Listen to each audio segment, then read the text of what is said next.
staying up late with us. We got a ton to do this evening. Guest lineup looks like this. In about 20 minutes, Hayes Carline. You hear him every day on the Frangie Show. He's one of our Jaguar guys here on 1010XL. So we'll get Hayes Carline's thoughts on the win over the Chargers and certainly look ahead to the matchup in Kansas City. Speaking of Kansas City, I know there's a lot of Jaguar fans that are making the trip to Kansas City.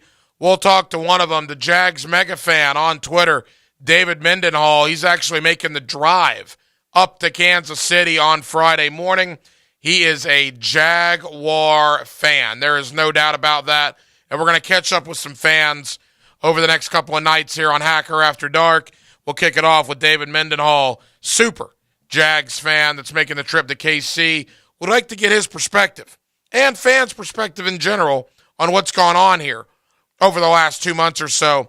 That's coming up a little later on. Brian Sexton, Jaguars.com, will stop by, and Ryan Fowler of the Draft Network. I wanted to get Ryan on because, look, there's a lot of guys on this Jaguar team that are rookies or in their second year that Ryan studied, that Ryan did a lot of research on for the draftnetwork.com, and I'm just curious to get his thoughts as a guy who studied all these players coming into the draft during their college years.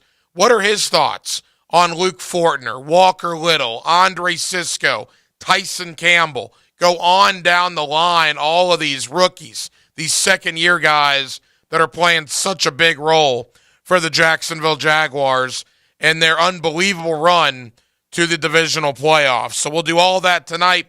We're with you till midnight. In Jacksonville, we're glad you're with us. Every night here on Hacker After Dark, we do kick it off with a big deal of the night and Dylan Denmark. Let's do that right now.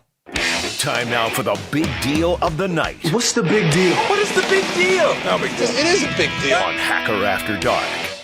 November the 13th. It was week 10 of the NFL season. The Jaguars walked off the field of Arrowhead in Kansas City, losing that game 27-17 and falling to 3-7 on the year. They would go to their bye week at 3-7. During their bye week in week 11, Tennessee would win a game against Green Bay. And Tennessee was 7-3. The Jaguars were 3-7 entering week 12. And it was in week 12 where everything changed for the Jacksonville Jaguars. I've been thinking about this today. And I'm sure you guys have been thinking about it. And it's a simple thought.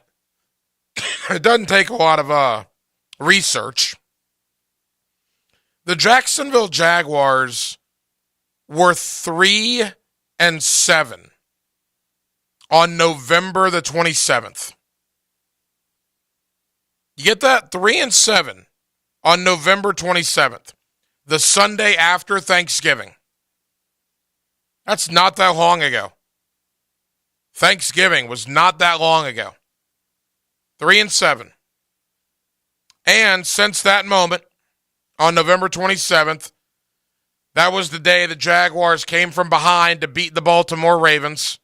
If you'll remember that game, the Jaguars had to drive the length of the field down a touchdown. Calais Campbell forced a fumble on Trevor Lawrence that he recovered, but it's 3rd and 20. It then goes to 4th and 5. Season's over if you don't get that. The season is over. They convert the 4th and 5. They continue driving the ball down the field. Ultimately, Trevor Lawrence hits Marvin Jones for the touchdown. They go for 2. They get it with Zay Jones. And Justin Tucker's 67-yard field goal comes up just a little short. So now you get to 4-7. Then you go to Detroit. And there was something that happened in Detroit that was the single biggest deal of this entire streak. The one game they lost. They've won 7 out of 8. The one game they lost was Detroit. Because right before halftime, Trevor Lawrence got sacked, and he laid on the turf there at Ford Field. Got bent over like a pretzel. And there was a 2 or 3 minute stretch there where I think every Jaguar fan, Jaguar media member, anybody that has a vested interest in this team, imagine the worst. ACL, MCL, meniscus, Achilles, something, high ankle sprain. There was no way that he did not get hurt on that play. No way. But he didn't get hurt. I guess he suffered a toe injury. But he hasn't missed any time as a result of that. They lose to Detroit to fall to 4-8. They go to Nashville. And if you don't beat the Titans in Nashville, your season's over. You're eliminated from the division. You're eliminated from postseason. But they won in Nashville for the first time in 9 years. You're 5-8. You come home to play Dallas. Jaguars are driving the ball. Down a field goal. 90 seconds to go. Trevor Lawrence fumbles. Oh, game's over. But you had 3 timeouts. Dallas could not do anything with the ball. Jaguars get the ball back. Evan Ingram, the play where he got out of bounds, might have saved the Jaguar season. They drive down, tie it up with a field goal, and then ultimately win it in overtime. Then you beat an inferior Jets team. You beat an inferior Texans team. You then have an AFC South championship game against the Titans. You're losing in that game with 3 minutes to go. You come back and you win that game too. And you ultimately win last Saturday, the 3rd biggest comeback in league history in the postseason. It has been a crazy run. Crazy. But it's been a lot of fun, man. But everything you've accomplished does lead the question. Now that you're in the divisional round of the playoffs, only 8 teams left. Is it a house money situation? Even if you lose to Kansas City, doesn't matter. Because of everything the Jaguars have accomplished. Doug Peterson met the media today. He was asked about the, quote, house money situation. Whether it's our money or house money, we're here. And it's a credit to those players in the locker room and the coaching staff for, believing in each other, obviously working hard. What we've done down the stretch, regardless of the mishaps, we're here. I try to block out the best I can with the team. You just block out the noise. You block out the negativity. You block out whether it's lack of respect or whatever. We have a young quarterback, whatever it might be. We're one of 4 in the AFC left. That says a lot. It says a lot about these guys, and, we're excited for the opportunity. I was guilty of this last week. I did not think last week was house money. I understand people that did. You win the division, a great comeback, but I was of the opinion where, okay, you're playing an LA team that has very little postseason experience. You're at home, first prime time playoff game at home in franchise history. Absolutely the way the game started. If you would have lost in that fashion, that would have left a bad taste in your mouth. You come back and you win that game. Now, look, you're a 9-point dog going to Kansas City. Patrick Mahomes, Andy Reid, Travis Kelce. It's going to be tough. But I'm not sure if it even matters because of everything the Jaguars have accomplished. Jaguars played the Chiefs earlier this year. Doug Peterson reflected on that game. Offensively, we know we can play better. We didn't execute early in that game very well. Had opportunities. We missed some kicks early that probably could have kept us in the football game, made it a little bit closer. We had a touchdown called back, things of that nature. We just got to execute better, looking at that. And defensively, We settled down in the second half, but again, just the mental mistakes, the errors that we made of, being out of position or, out of alignments and gaps and things of that nature. So, yeah, we'll go back and obviously look at that. We've made the correction since then and, hopefully go out and put a four-quarter game together. I like the fact they've already played one game in Kansas City this year. Even though they lost, they're familiar, the surroundings. It won't be like a deer in headlights look. And then there's the head coaching matchup. The friends, but also the teacher and the student, right? Andy Reid, Doug Peterson. And Doug Peterson will tell you, he said it this week already, how much he's learned from Andy Reid. In fact, he talked about Andy Reid earlier today. We talk during the season. We do. Obviously, this week's different, and when we played them, a while back. But I still listen. I owe a lot to Coach Reid. My career, not only as a player but as a coach, and I still want to pick his brain and learn. He's been doing this a long time, and he's been really really successful at it. So anything I can learn and take away from him is a blessing for me. Yeah, look, Jaguars are a different team. The Jaguars are a different team now than they were on November 13th. And Kansas City is a different team. Remember, that was Kadarius Toney's first game as a Chief. He's obviously much more acclimated now. Chiefs had some injuries back then. They're pretty healthy now. Look, the Jaguars are a 9-point dog for a reason. Kansas City's really good. Arrowhead's a hard place to go into and win in the postseason. But as I told you guys last week, the term "they can't" does not apply to this Jaguar football team. They can't come back from 27-0 down after committing 5 turnovers. Yeah, you're right. 99.9% of the time, no NFL team was going to come back from that. The Jaguars did. First team in the history of the NFL in the postseason to be -5 in the turnover battle and win the game. Absolutely incredible. The fact that the Jaguars have been losing by a combined 80 points when you consider the last 5 home games. Los Angeles, Tennessee, Dallas, Baltimore, Las Vegas. A combined 80 points. They've trailed every one of those games by at least 9 points at one time in the game. They've won them all. The job that Doug Peterson's done has been incredible. The job Trevor Lawrence has done at 23 years old has been incredible.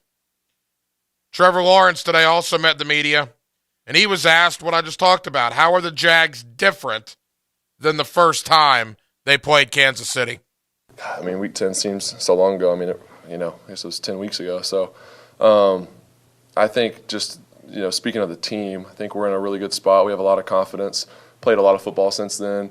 We've won a lot of games since then. I think we've played much better this stretch than we did earlier in the season. There's no doubt you've played better. No doubt at all. And keep in mind, I'm gonna harp on this all week. That first Kansas City game, Jaguars could have played a whole lot better than they did. They recovered an onside kick, didn't do anything with it. Opening kickoff. They forced not 1, not 2, but 3 Chief turnovers. And Riley Patterson missed 2 field goals. And, oh, by the way, they had a touchdown called back because they had a lineman downfield. Now, you can't do all that stuff again, obviously. But that game in November could have been very different if only 1 or 2 of those things would not have happened. If the Jaguars play a clean game, they will have every opportunity to win this thing. There's no doubt about that.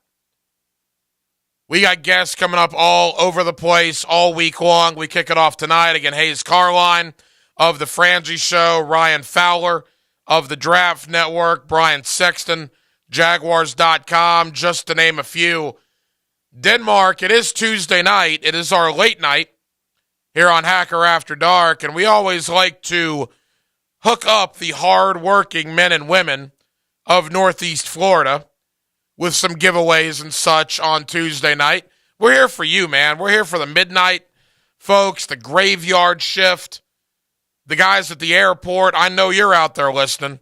You better get ready. There's a bunch of Jaguar fans heading your way over the next couple of days, heading out to Kansas City. But Denmark, we enjoy giving stuff away here on Hacker After Dark on Tuesday nights. What do we have for the good folks this evening? I got a pair of tickets to Big Band of Brothers, a jazz celebration to the Allman Brothers on January 25th at Ponte Vedra Concert Hall. Give me a call, 641-1010. Ponte Vedra Concert Hall, a tribute to the Allman Brothers. If you want to go, it's very simple. Just be caller number 4 right now. 641-1010, and Dylan Denmark will hook you up with those pair of tickets. Hayes Carline of The Frangie Show, next on a Tuesday night edition of Hacker After Dark. Putting the ball in the end zone's like putting money in the bank. I told you and I told you.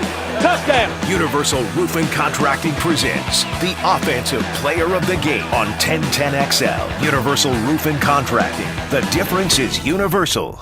Every day, we look for ways to improve our processes in order to deliver to you, our precious customer, the very best sales and service experience in the world. From our super facility to our amazing staff, everything we do is for you. So with hopes of improving your experience even more, we're announcing we'll be closing the store on Sundays, beginning the first of the year. We believe that well-rested team members will provide you with the world-class experience you deserve. Beaver Toyota and Beaver Chevrolet, we're going to wow you, just not on Sunday. Here's your 1010XL First Coast Community Calendar. Join Art Bikes Jax and the Florida Theater for guided bike tours of the dynamic downtown public art spaces and the historic 1927 Florida Theater, Saturday, January 28th. Register at floridatheater.com.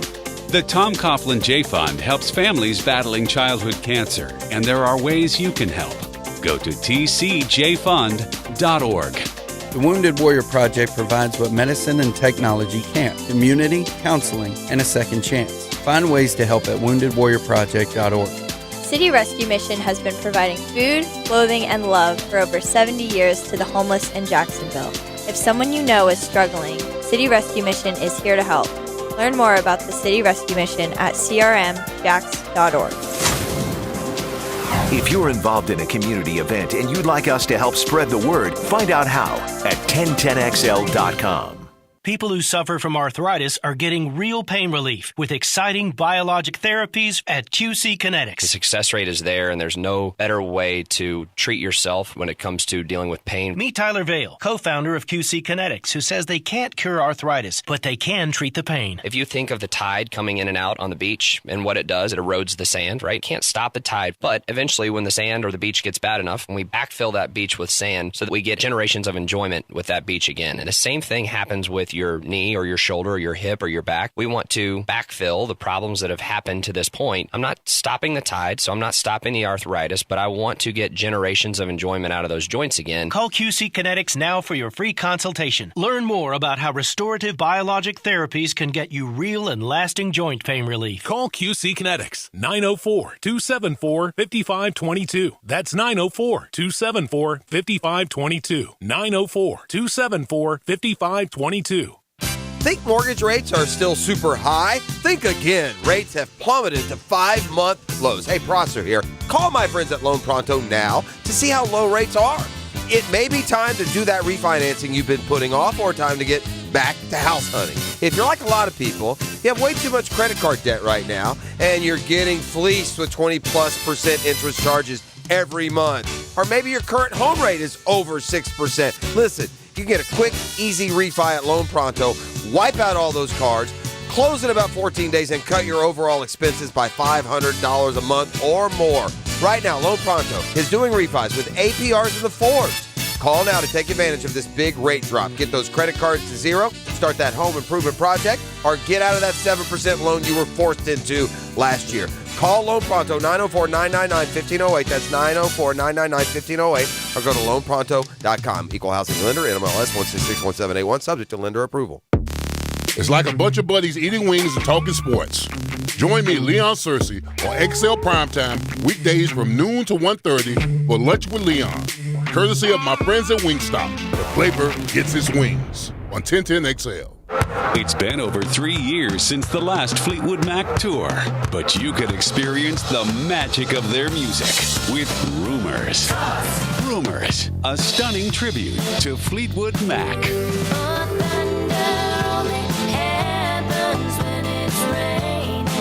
Thursday, January 19th at Thrasher Horn Center in Orange Park. Rumors. Get your tickets at thcenter.org.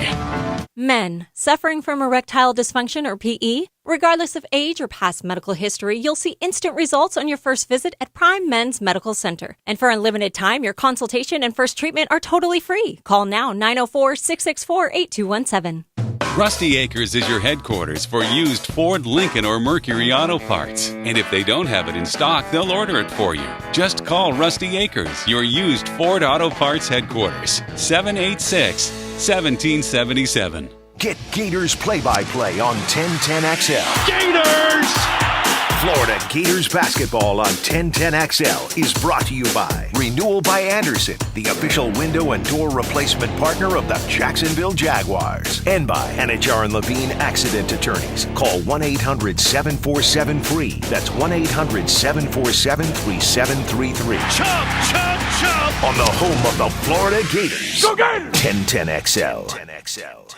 This 1010XL 92.5 FM hour is powered by Anajar and Levine Accident Attorneys. Call 1-800-747-FREE. That's 1-800-747-3733. Now, another interview on the Farah and Farah phone line. Brought to you by the Accident Attorneys at Farah and Farah.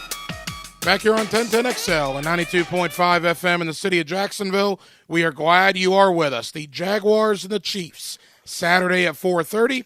Of course, you'll hear the game right here on 1010XL. Let's talk to one of our Jaguar guys here on 1010XL, Hayes Carline. You hear him every afternoon on the Frangie Show, and he's always kind enough to join us here on Hacker After Dark. Hayes, how we doing, man? Hacker, I am doing great. I am racing. I cannot wait for Saturday. And it's always a pleasure to chat with you. I appreciate you having me on. Hayes, how did we get here? How did the Tennessee game happen? Miracles. Very simple answer, doesn't right? Feel that way? I still can't believe. I'm still not sure they beat the Chargers, Hacker. Yeah. I still can't believe it. Well, look, we'll talk about the Chiefs game in a moment. But you go back to November 13th, right, when they walked off the field at Arrowhead. They were 3-7 going into the bye. The Titans at that point were 3.5 games ahead. The Titans won a game on the Jaguar bye week to get to 7-3. So it's a 4-game lead for the Titans after week 11.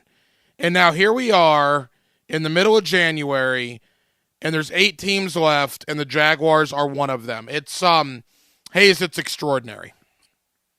It truly is. I mean, they were dead and buried. I mean, you needed so many things to go right. To their credit, they certainly weren't handed these comeback wins. I mean, what they were able to do against Baltimore and Dallas, I mean, it was remarkable. And then obviously what they were able to do in the AFC South title game against Tennessee, and this past one was one for the ages. I mean, Hacker, you and I might do this another 30 years. God willing, I don't know that we'll ever see a game that good. I mean, that was unbelievable. So they have found something. And, you try to avoid the talk of belief and, things like that in sports, because every team kind of uses that and for a lot of them, it is a cliche. But for this one, I think it's genuine in the sense of they're not overly talented. There's no Pro Bowlers on this team. They're very young. It's not like there's a lot of grizzled 31, 32-year-olds that have seen a lot of things in this league and have experience, digging out of holes. This is a team that had no identity. It's their first year together for a lot of them, the coaching staff and a lot of these players. And it's really remarkable how a group of men can come together and form this unique bond, because they clearly have it. You can't have the 5 comebacks that they've had without having really, really strong character. And my guess is some of that was discovered by accident. I mean, I know that was a priority, but you couldn't have foreseen this as you were building it. But it just seems to be a team that there's never any finger pointing. There's just a collection of individuals saying, what do I have to do to be better, in the second half or in this next possession, and it's just worked marvelously. I think Doug Peterson deserves a ton of credit. The players obviously really have responded to him, and it's remarkable. I mean, it really is, it would be worth a documentary. I mean, it particularly if they end up winning Saturday and going further, but to make it this far, like you said, to the Elite Eight, when you think of the quality franchises, coaches, players that are in the off season now, it really is extraordinary. And again, like we've said from the start, this is a year early. They are arriving well before they were expected to arrive. So it really gets you excited about the future as well. 1010XL's Hayes Carline here with us on Hacker After Dark. Doug Peterson, it's funny how things work out. Rewind the clock back a year. Jaguar fans, lukewarm on that idea. Everybody seemingly wanted Byron Leftwich. It appears Byron Leftwich is about to be shown the door in Tampa as the offensive coordinator. And now you have Doug, who, I mean, good grief. He probably won't win Coach of the Year because I get it. Brian Daboll's in New York, and he also did a great job.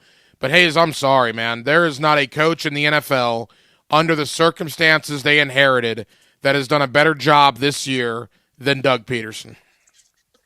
Yeah, there's no doubt about it. I mean, he would get my vote for sure. I would listen to Kyle Shanahan because I think when you get down to your third quarterback, that's usually a death sentence, even if you've got a really good team around you.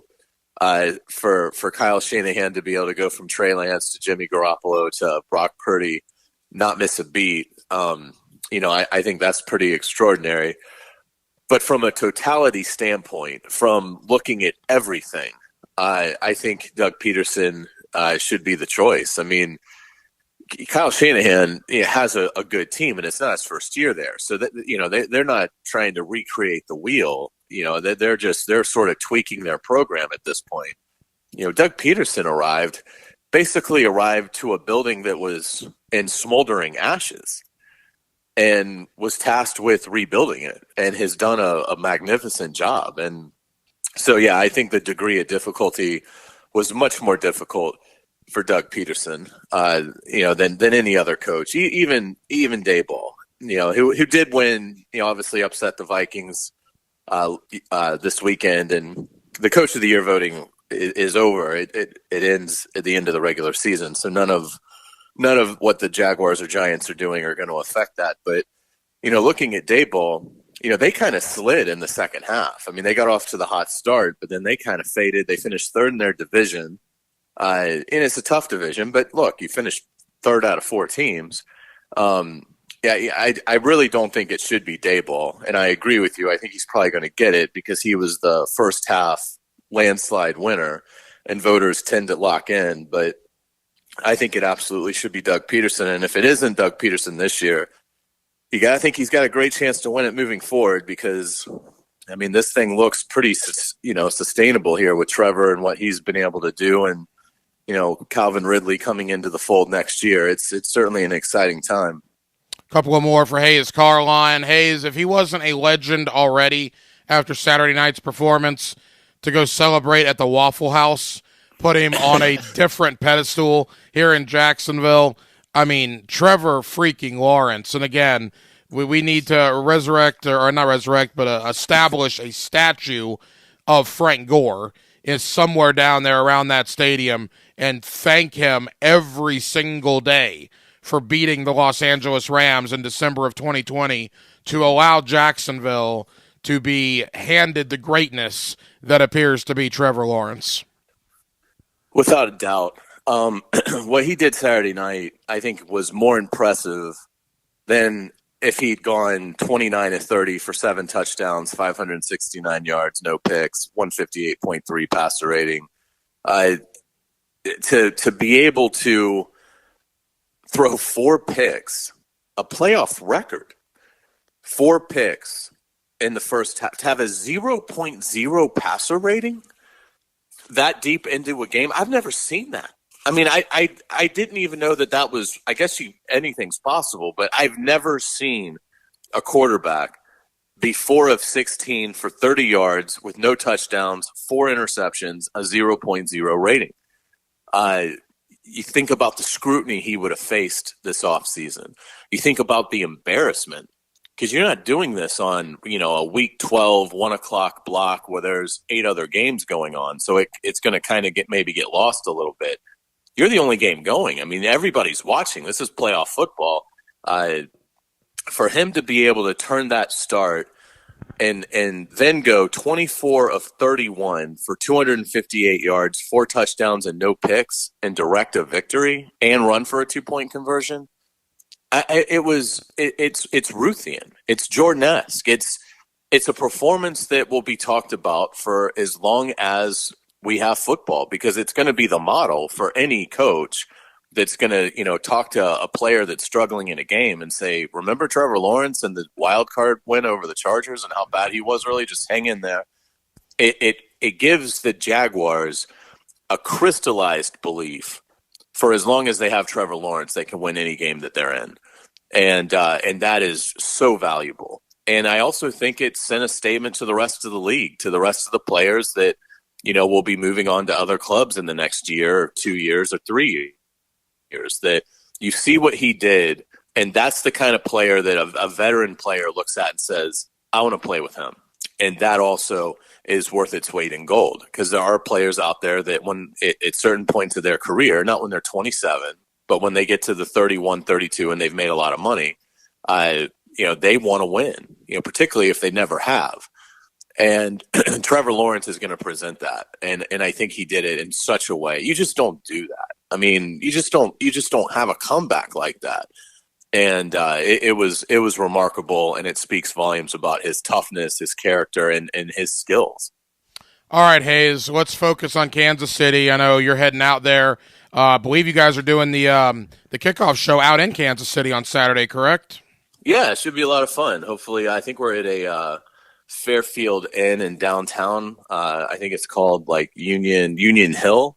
So we'd love it if any Jaguar fans in Kansas City want to come by and say hey to us. Oh, that's perfect. All right, so I did an interview out in Kansas City yesterday, and nothing against the host. He's a buddy of mine, but these are some of the questions I was getting. Did the Chargers collapse, or was it really a Jaguar comeback? That seems to be the national narrative, right? And then he was telling me how Kansas City fans believe November 13th, even though it was only a 10-point win for the Chiefs, well, it should have been a lot bigger because the Chiefs turned the ball over 3 times. And the early thought out there is that Kansas City is going to have very little trouble with the Jaguars. And, the lack of respect, I guess, never ceases to amaze me. But I can't imagine the Chief players and Andy Reid, certainly, they're not saying that. That's just the idea of the fans out there. I mean, what's your early thought? I know it's very early in the week, but what are you thinking heading into this game on Saturday? Well, I think the Jaguars certainly have a chance, because I understand the Chiefs were -3 in that game, but the Chiefs were worse in turnover margin throughout the year than the Jaguars. Now, the Jaguars are coming off a -5, so that certainly changes things. But they were +5 in the regular season. The Chiefs were -3. So the regular season would tell you the Jaguars do a better job of protecting the ball, so that could carry over again. The Jaguars obviously have to win the turnover margin, but I think when you look at the 3 losses that Kansas City endured this year, they lost in Week 3 at Indianapolis. How, I have no idea. They lost in Week 6 at home to Buffalo. That's their only loss in Arrowhead this year. And they lost Week 13 at Cincinnati, December 4th. That was their last loss. If you look at those 3 losses and what each game has in common, it took 2 things, and they're both on the offensive side. It took all 3 quarterbacks played fantastic, as you would expect. Matt Ryan had a passer rating of 105.9. Josh Allen was 117.6. Joe Burrow was 126.6, and ran for 46 yards and a touchdown.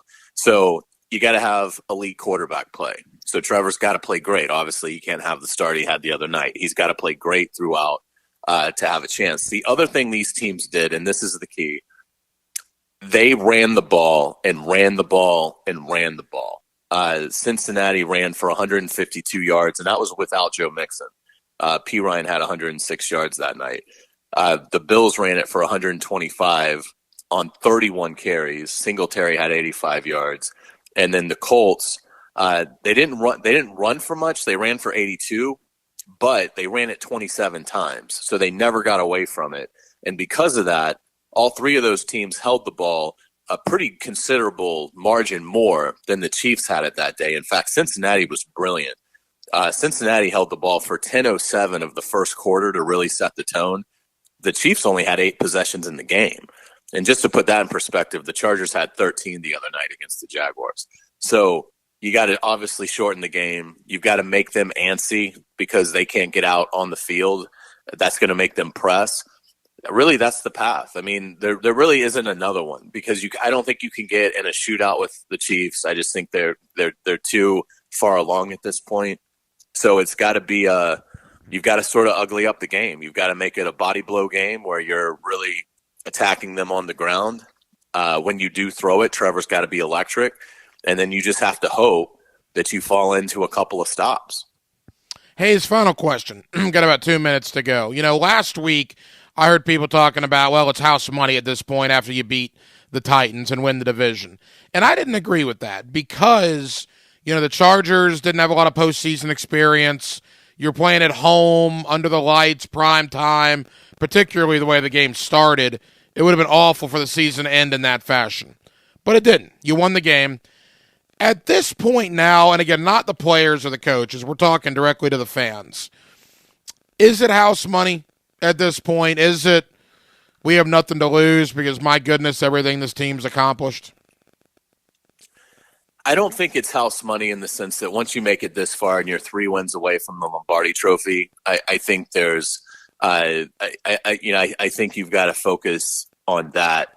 But I'll say I don't anticipate there being much overall disappointment if they don't get it done Saturday. If you go into Arrowhead and lose the game, I think everybody will be disappointed in the moment. But I think, when you wake up Sunday morning, you wake up and feeling really good about where your team is headed and excited about the offseason and certainly the 2023 campaign. So from that standpoint, it's certainly house money because the other teams aren't like that. If Kansas City, if Buffalo, if Cincinnati loses this weekend, they're devastated. They feel like they've blown a window or not a window, but they've blown a year where they were legitimate Super Bowl contenders. I don't think the Jaguars feel that way, but go win the whole thing. You've got to win 3 more games. And yeah, you've got to win 3 more games against really tough teams and tough environments. But you've got Trevor Lawrence, you've got Doug Peterson, you've got a defense that's taking the ball away. Go get it done. Go find a way. And, this team has believed in each other when really no one else did. And again, it's only a cliche if it doesn't apply. It absolutely applies to this team. It feels like they have something special. So I'm not putting anything past them. I think they can absolutely go into Arrowhead and win the game. Hey, it's Carline. You hear him every afternoon on the Franzi Show, and you'll hear him on Saturday in Kansas City for the Jaguars and the Chiefs as they'll kick off our pregame coverage on Saturday. I guess late morning, right, Hayes? What are we thinking, 11:30 for the kickoff show? Yeah, 11 o'clock for the kickoff show. So please join us. It'll be a little longer, 11 to 1:30 on Saturday. Perfect. Well, Hayes, safe travels, and let's go win a game in Kansas City, and you and I will talk AFC Championship next week. How about that? That sounds great, Hacker. Thanks so much. Always appreciate Hayes Carline for joining us here on Hacker After Dark. And, yeah, the kickoff show, 11 a.m. is when our coverage starts on Saturday. That'll take you up through the game broadcast, the network postgame, and then Leon Searcy, Dave Campo, and myself will have a special edition of the 5th quarter. We're thinking we're going to start probably about 9:30 Saturday night. Good grief. If they win in Arrowhead, that will be an unbelievable 5th quarter. So we bottom line is it's January 17th. Tennessee just hired a general manager today. Former Gator, by the way, Rand Carthon. is reportedly the next Titan general manager. They've already conducted a GM search. Why? Their season's been over 10 days. All these head coaching openings that are about to get filled in the next couple of days. Because all 24 teams are already in to their off season. Just like the Jaguars have been. Time and time and time again. Not this year. And again, call it fate, call it destiny, call it a coincidence. But on Saturday, when the Jaguars play the Chiefs, that's January 21st, that'll be 5 years to the day where Myles Jack wasn't down in Foxborough. What's this year always been about? Ending streaks. Couldn't win in Nashville. Been 9 years. You won in Nashville. Couldn't win a true road game. It'd been since December of 2019 since you won a true road game. That streak came to an end. You lost, 20 in a row against NFC teams. That streak came to an end. You haven't won a primetime road game in 2 decades. That streak ended up in New York on a Thursday night. You didn't win the division in the last 5 years.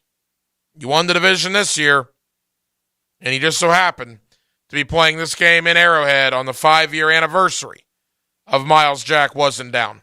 641-1010 is the phone number. Again, Brian Sexton, Jaguars.com. Ryan Fowler, the Draft Network, still to come here on Hacker After Dark. But coming up next, it's all about you. It's all about the fans. And by the way, from what I've seen, there are a lot of you that are making the trip to Kansas City. A lot of you that are making the trip to Arrowhead for the AFC Divisional Playoff this Saturday. One of the Jaguar fans making the trip is Jags Mega Fan on Twitter. My buddy David Mendenhall, you've probably seen him on TV. I think Channel 4 has done some stuff on him. He's got like a Jaguar man cave in his house. The guy is just an absolute super fan. There is no doubt about that. He's getting ready to make the drive to Kansas City on Friday morning. We'll talk with David Mendenhall next about the fans' perspective of what the Jaguars have done the last 2 months and what the expectation is moving forward. With Dylan Denmark, the hacker Ryan Green with you. Glad you're with us on our late night show on a Tuesday. We're with you till midnight, Jacksonville, here on 1010XL and 92.5 FM. Football Fridays are made with special ingredients. I didn't know you cooked. Extra football. These are delicious. Pre-Game Friday gets you ready for the games. Brought to you by MyBookie and Dream Finders Homes on 1010XL. At Key Buick GMC, receive 3.9% up to 60 months with 90 days, no payments available on Buick Enclave, Envision, Encore, and Encore GS. The stunning Buick Envision is here, and it's been named the best luxury compact SUV by Consumer Reports. Whenever you purchase a brand new vehicle from Key Buick GMC, it always comes with the lifetime powertrain warranty. And no dealer markups. Don't forget we're your service headquarters across the street from Tinseltown, Southside and Gate. Want to introduce yourself? Yeah, I'm Owen. I'm a cigarette. Do you like being a cigarette? No, I don't. Not really into killing thousands of people. Sorry, no filter. Right. What's your sign? Pisces? I'm a Cancer. Cigarette joke. But seriously, I do cause cancer. And heart disease. And strokes. I could go on forever. Unlike the people who smoke me. The average smoker lives 10 years less than non-smokers. Quit today. Find out how at tobaccofreeflorida.com. January is always about new year, new me. But this year, instead of wasting money on workout equipment that will eventually be holding up clothes more than shedding fat, or a gym membership card that gets pulled out of your wallet way less than your driver's license, why not update that crusty kitchen sink faucet? Or maybe even splurge on a new throne for the bathroom. At Duck Duck Rooter, we are here to transform hapless New Year's resolutions into tangible plumbing upgrades to start the year off right. Contact them today, duckduckrooter.com. Hi, I'm Kim Simon with Yoga for Change. Thank you to the players for supporting our mission of addressing the mental and physical health of veterans, youth, individuals who are incarcerated, and those living with mental health conditions through the practice of yoga. 49 days to go. Sports History is brought to you by Southeast Orthopedic Specialists. On January 17, 1988 AFC Championship game, the Broncos beat the Browns 38-33, featuring the infamous fumble on the 3-yard line. Hey, Hickett here. The Borland Groover Foundation proudly presents the annual March to Get Screened 5K race and 1 mile fun run Sunday, March 26th. The race starts at 8 a.m. under the Fuller Warren Bridge. The mission? To raise awareness and prevent colorectal cancer. All proceeds benefit the Borland Groover Foundation, a nonprofit organization devoted to helping the community and saving lives. Visit marchtogetscreened.com for more. I want my Woody's barbecue.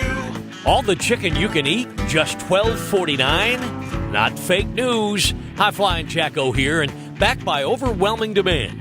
Woody's Barbecue presents their all-you-can-eat chicken every Sunday with all the trimmings for just $12.49. Every Sunday at your nearby Woody's. When I want barbecue chicken, I go to Woody's. At Woody's Barbecue, it's what we do. Let's eat. Okay, for this Cannons of Jacksonville commercial, we need an idea to really come out with a bang. Like having a guy shot out of a cannon. Nah, too messy. In fact, Cannons is known for all your towing needs. So like my car won't start. No. Towing products. Cannons does custom welding fabrication and installation of trailer hitches, goosenecks, tow bars, truck racks. So you might say Cannons is my best shot at finding that inventory in stock? Boom. You said it. Visit cannonsofjacks.com. Veterans and military spouses still looking for that post-military career? Operation New Uniform wants to help you secure meaningful employment after service. With a success rate of 98%, our free 2-week proprietary training program is designed specifically for you and is tailored to meet the unique needs of our servicemen and women. Can't make it to class? ONU now offers online training options. Visit onuvets.org to get started. onuvets.org. Want to kick off the new year without any credit card debt? Sure you do. You can do it with Loan Pronto's Express Equity Line of Credit. Wipe out all those credit cards now. Prosser here. Rates are down, and this is a great move to get on more solid financial footing for the new year. You don't have to do a full home refi. You can tap a portion of the equity you have and enjoy a rate that's a whole lot less than what the banks charge on credit cards. With Loan Pronto's Express Equity Credit Line, you can close in 7 to 10 days. You can access up to 95% of your home's equity. Use that money. Pay off high-interest loans of any kind, credit cards, personal loans, car loans, whatever. Consolidate everything into one easy payment. Even if you did a total refi last year, you can tap the equity with this fast, easy program and keep your main loan intact. So call Loan Pronto now, 904-999-1508. That's 904-999-1508. Also go to loanpronto.com. Equal housing lender, NMLS 1661781, subject to lender approval. This 1010XL 92.5 FM hour is powered by Anajar and Levine Accident Attorneys. Call 1-800-747-FREE. That's 1-800-747-3733. Now, another interview on the Farah and Farah phone line. Brought to you by the Accident Attorneys at Farah and Farah. Back here on 1010XL and 92.5 FM in the city of Jacksonville. We are glad you are with us. The Jaguars and the Chiefs, Saturday afternoon, 4:30. Of course, you'll hear the game right here on 1010XL. You know, I'm so happy for the fans that have been here for so many years through all the losses, all the awful free agent and coaching decisions, because you are the ones that deserve what's going on right now, and we got one of them on the line here. My buddy David Mendenhall, Jags mega fan on Twitter. David, I can only begin to imagine how excited you are at what's gone on here with a franchise you've supported for years and years. Oh, I am super excited. I mean, I've been waiting for this moment. 2017, we got close, but this year I feel something out there. It's just something special, and I'm really excited to see where we go this year. You know, now I'm friends with you on Facebook and Twitter, and look, you have a Jaguar kind of museum, right, in your house. I've seen you with all the jerseys that you have on your wall. I mean, when you call yourself the Jags mega fan, you're not joking. I mean, you live and die with this football team. Yes, sir, I sure do. Any Jags event, anything going on around town, if there's a game, away game, anything there is involved in the Jaguars, I'm going to be there. I love my team, and I love game-used jerseys because I get to capture the moment for forever, basically. David, you're younger than I am, I believe. I'm going to say you're probably in your mid to late 30s. I mean, when did your love for the Jaguars start? 95. Really, we came into Jacksonville in 93. We found out we had the team, and as soon as we got we got to 95. I got to meet Mark Brunell the first time, and I fell in love with the Jaguars. Yeah, it's kind of like my story, too. We moved over here, my mom, when I was 11 years old in 1995, literally moved to an apartment complex off of Bay Meadows Road, June of 95. The preseason opener was the Hall of Fame game in July of 95. So you and I are in the same boat there. And look, you've been through, Gus Bradley and Doug Marrone and Mike Mularkey and Urban Meyer. And now when you see what Doug Peterson is doing with this football team, I mean, a guy like you that's been here since the beginning, you must be unbelievably excited. I'm super excited. I mean, this man is a genius. This guy takes a team that's losing by 27 points, fires them up at halftime, and gets them back out in the field, and we win the game. I mean, this is what this guy does. He's just an absolute genius, and he knows how to talk to the players, to relate with them, and get them to where they need to be to win the game. So we love this guy, and we're so glad he's on the Jaguars. David Mendenhall with us, Jags mega fan on Twitter. David, Trevor Lawrence, I mean, what else do you really need to say? 27-0 down, 4 interceptions, just looks awful. And then in the last 32 minutes of that game Saturday night was damn near flawless. I mean, from your perspective, I know you're in that stadium every week. What did you see from Trevor Lawrence? I mean, it showed his character and motivation and determination there. I mean, he just got out there. I mean, any other quarterback might have fumbled, folded. I mean, pulled a Flacco. You just fumble and you give up on the team. But he didn't do that. He didn't give up. He got behind his guy, said, "Hey, we're going to do this," and he went out there and proved the nation wrong. David, a lot of fans, with good reason, stop going to the game, stop showing up. I mean, you can only take so much, right? 10 losses, 11 losses, 14 losses. I mean, there were some down times here in Jacksonville. There is absolutely no mistaking that. Why did you stick in there? Why did you, I think abandon might be too strong, but why did you never, stop going to the games? What was it, even through all those down years, that kept you the Jags mega fan that you are? I think I'm like every other super fan out there. We just believed and hoped and prayed and just knew that something was going to get better and our time was going to come. And we just had to be patient. We stuck behind our team. We didn't give up on them. And now we're getting the payoff. Does it make it sweeter knowing you were there the entire time and that you never left? Oh, yeah, definitely. Definitely. I mean, this is a great time for us, and we got to go through the bad times, but now we finally get to eat. So we're excited. All right, David Mendenhall with us, one of the biggest Jaguar fans you're going to find in this city. You are on your way to Kansas City. In fact, you have had a lot of road trips in the last couple of years.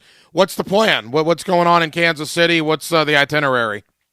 We're leaving Friday morning. We're going to be driving up to Kansas City. It's going to be a long drive, but we got 3 of us that we're heading up there, and we're going to be meeting up with about 100 other Jaguar fans.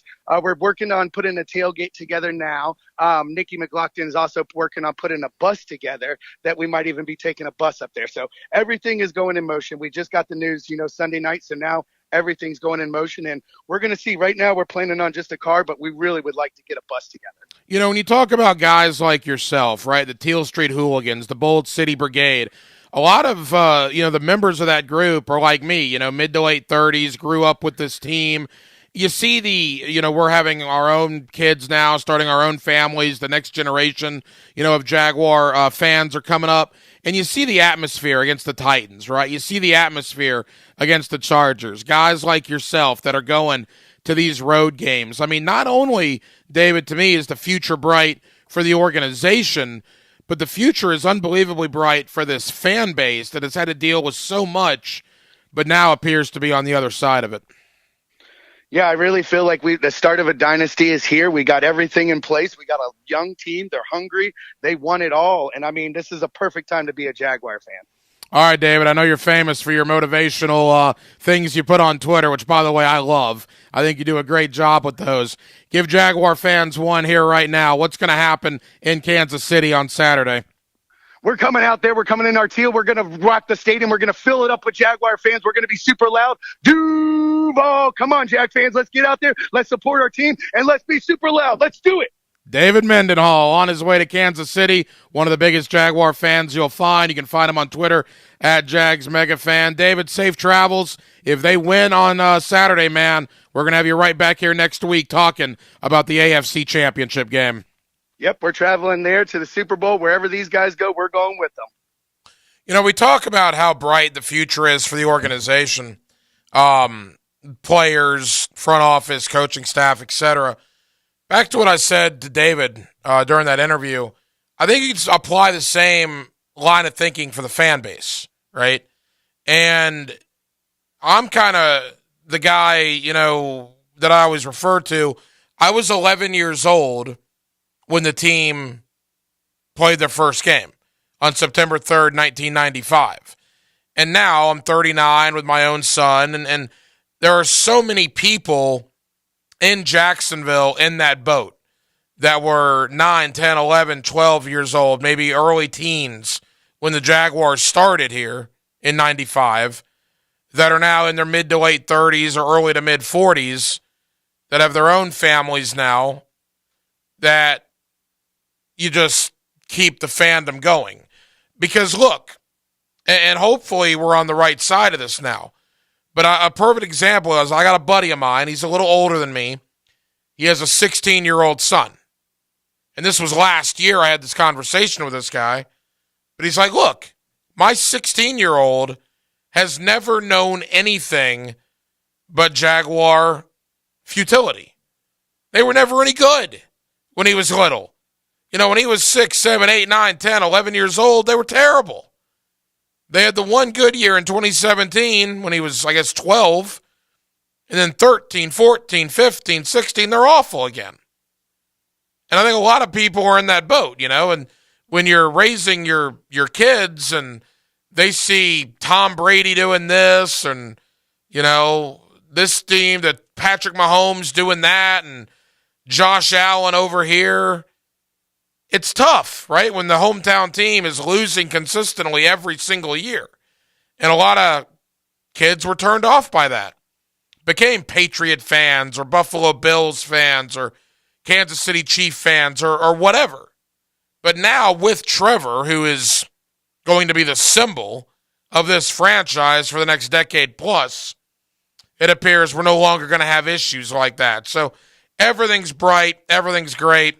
Everything appears to be on the way up. We're at halftime here on Hacker After Dark. 1 hour down, 1 hour to go. We're with you till midnight. It's our late show on a Tuesday in Jacksonville. We're glad you're with us. As always, we are streaming for your viewing pleasure on YouTube. Just search 1010XL on YouTube. You'll see Hacker After Dark there till midnight tonight. Likewise on Twitter, at 1010XL on Twitter.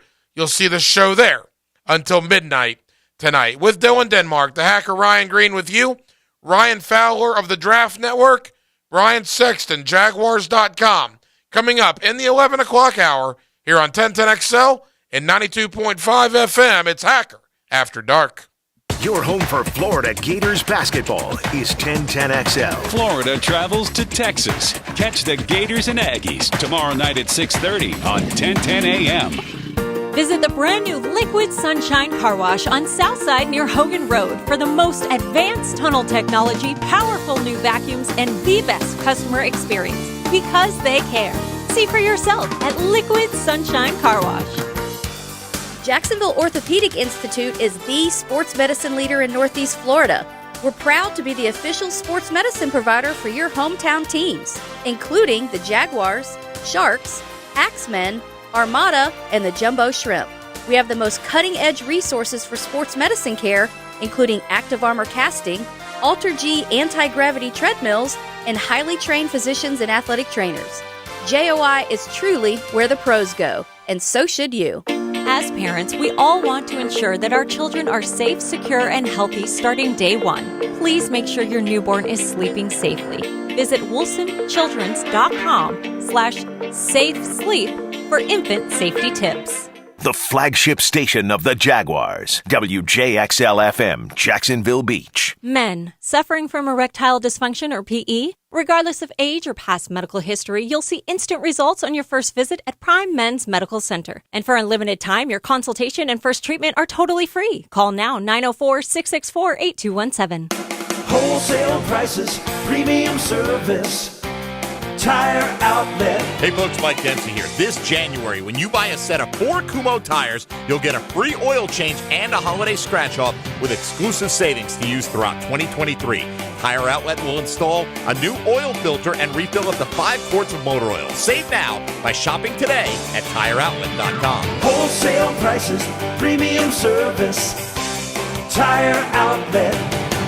The 2023 First Tee North Florida Tour Card is your ticket to some of the best golf courses in North Florida. Each tour card is only $99 and directly contributes to programs For kids like us that build character, instill life-enhancing values, and promote healthy choices to the game of golf. Tour card members will have access to play at 16 courses throughout the 2023 calendar year. With the Tour Card, you'll save over $1,000 to play these golf courses. Get yours today at tourcard.org. Restrictions apply. Life is about choices and the decisions you make. I'm David Robbins with Epstein & Robbins. If you're convicted of a DUI, you'll have to face severe consequences. Walking through the doors of the courthouse or appearing at a bond hearing can be extremely intimidating. Without the right lawyer, you're likely to make the wrong decision. Let our team help you make the right decisions in court. Epstein & Robbins, the right choice. Epstein & Robbins, fighting for your rights since 1975. Think mortgage rates are still super high? Think again. Rates have plummeted to 5-month lows. Hey, Prosser here. Call my friends at Loan Pronto now to see how low rates are.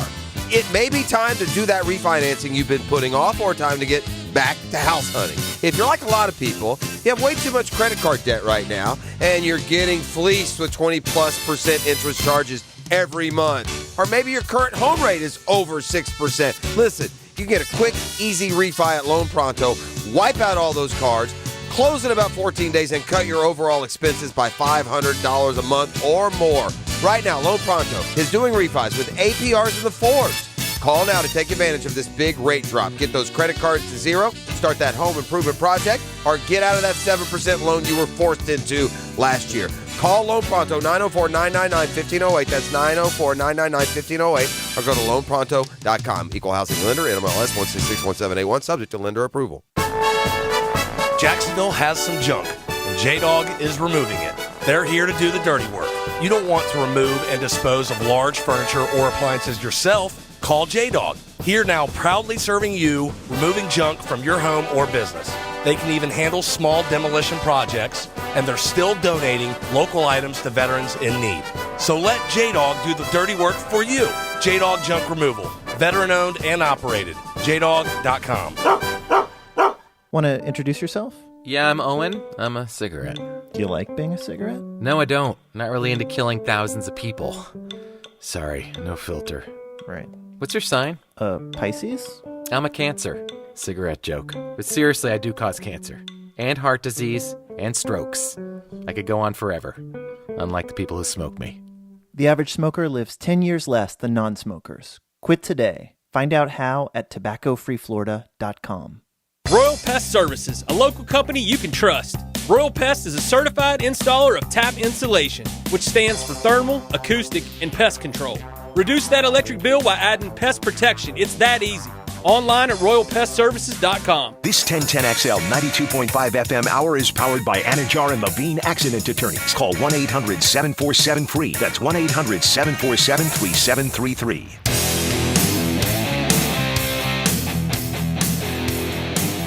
This is Hacker After Dark on 1010XL. You know, this time of year, fans will look for anything to get their feathers ruffled, right? To get fired up even more than they already are. I saw some Jaguar fans earlier today, Denmark, all up in arms, just all up in arms, that the NFL has already greenlit both the Chiefs and the Bills to start selling tickets for their potential AFC Championship game in Atlanta. Of course, that'll be a neutral site game if the Chiefs and the Bills both win this weekend. What else do you want the NFL to do, right? I mean, they can't put the tickets on sale next Monday and say, all right, you got 5 days, go. It's a free-for-all. You got to plan ahead. But Jaguar fans are saying, oh, it's a disrespecting and disrespect card and this, that, and the other. I don't know what you want the NFL to do. What I think is a disrespect card is the Chiefs being a 9-point favorite. I'll listen to you on that. Chief fans out there in Kansas City, based on what I was told yesterday on Sports Radio 810 in Kansas City, the show that I joined out there to talk to the Jags, fans out there apparently believe this will be easier for the Chiefs than the game in November was. That could be a disrespect card. But don't get all up in arms. The NFL is selling tickets to that game. They have to. It's a time issue more than anything else. Who cares? Fans do, because I saw a bunch of them. Again, you'd be amazed how fans will get motivated. If you need any motivation for this, then I don't know what to tell you. It's the AFC Divisional Playoffs. It's Arrowhead. It's Patrick Mahomes against Trevor Lawrence. It's Andy Reid against Doug Peterson. It is going to be absolutely fantastic theater on Saturday in Kansas City, Missouri. And I know a lot of Jaguar fans are going, and I think that's awesome. I know there's going to be some parties there the night beforehand. Hope all you guys have a great time. Brian Sexton, Jaguars.com. Ryan Fowler, the Draft Network. Still to come tonight on our late edition of Hacker After Dark. We're with you till midnight every Tuesday with Dylan Denmark. The Hacker Ryan Green with you. Let's talk to Brian Sexton next on 1010XL and 92.5 FM. You do the research. You know the teams, the players, and the matchups. You care about winning that much? Play 1010XL's Weekly Pickup, brought to you by J. David Tax Law and MyBookie. Win $100 of delicious food from Restaurant Orset. Enter at 1010XL.com. If your roof was damaged during storm season, you may not even know it. Schedule a complimentary roof evaluation with Universal Roof and Contracting. You may qualify for 0 down, no payments, and no interest for 12 months on your roof repair project. Free warranty upgrade for first responders and veterans. Offer expires January 31st. Restrictions apply. Universal Roof and Contracting, proud partner of the Jacksonville Jaguars. License number CCC 1330747, CBC 1258484. UniversalRoof.com. For adults with moderate to severe plaque psoriasis who are candidates for systemic or phototherapy, now there's Skyrizi, Risankizumab Rizza, a prescription-only 150 milligram injection. With Skyrizi, 3 out of 4 people achieve 90% clear skin at 4 months, and Skyrizi is just 4 doses a year after 2 starter doses. Nothing in me go hand in hand. Nothing on my skin, that's my new place. Nothing is everything. Don't use if allergic to Skyrizi. Serious allergic reactions and an increased risk of infections or lower ability to fight them may occur. Before treatment, your doctor should check for infection and tuberculosis. Tell your doctor if you have an infection or symptoms, such as fever, sweats, chills, muscle aches, or cough, or if you plan to or recently received a vaccine. With Skyrizi, you could achieve 90% clearer skin. Ask your doctor about the #1 dermatologist prescribed biologic in psoriasis and visit Skyrizi.com or call 1-866-SKYRIZI to learn more. People here are raving about QC Kinetics and how regenerative medicine has changed their life. People like Helen, an avid mountain climber who got sidelined when an accident left her knees in constant pain. I was not able to train or do really anything on my knee. Helen was told surgery would be her only option. But then she found QC Kinetics and was treated with natural biologics designed to repair and restore tissue in her knees. 3 months later, she was climbing the highest mountain in North America. I got a very quick resolution to my pain. I began treatment in March, and I summited Denali June the 7th. It was super successful, and I recommend everyone seek out QC Kinetics as an alternative to surgery. Get your life back with lasting results. No surgery, no drugs, no downtime. Call QC Kinetics today. Call QC Kinetics, 904-274-5522. That's 904-274-5522. 904-274-5522. Think mortgage rates are still super high? Think again. Rates have plummeted to 5-month lows. Hey, Prosser here. Call my friends at Loan Pronto now to see how low rates are. It may be time to do that refinancing you've been putting off, or time to get back to house hunting. If you're like a lot of people, you have way too much credit card debt right now, and you're getting fleeced with 20+% interest charges every month. Or maybe your current home rate is over 6%. Listen, you can get a quick, easy refi at Loan Pronto, wipe out all those cards, close in about 14 days, and cut your overall expenses by $500 a month or more. Right now, Loan Pronto is doing refis with APRs in the 4s. Call now to take advantage of this big rate drop. Get those credit cards to zero, start that home improvement project, or get out of that 7% loan you were forced into last year. Call Loan Pronto, 904-999-1508. That's 904-999-1508. Or go to loanpronto.com. Equal housing lender, NMLS 1661781, subject to lender approval. I open the door and take you inside the locker room to get you closer to the field, the players and coaches you care about. Get a look at Hayes' blog on 1010XL.com. My blog is brought to you by Roland Reach Plumbing, where quality and experience count. Hi, I'm Kim Simon with Yoga for Change. Thank you to the players for supporting our mission of addressing the mental and physical health of veterans, youth, individuals who are incarcerated, and those living with mental health conditions through the practice of yoga. 49 days to go. To be our best selves, we need to take care of our whole self. That includes your spirit, mind, and your body. At the First Coast YMCA, our members find balance in spirit, mind, and body with unlimited group exercise classes, adult sports leagues, health coaching, and programs designed for chronic disease prevention. And if you join the Y now, you'll pay nothing until February. Discover all the benefits of a Y membership and find your Y at fcymca.org. Into the Night with Rick Ballou will be live each and every Thursday from Mr. Chubby's Wings. Come join us from 6 to 8 on Thursdays for 2-for-1 pints and pitchers, $3 wines and wells, Mr. Chubby's Wings in Ponte.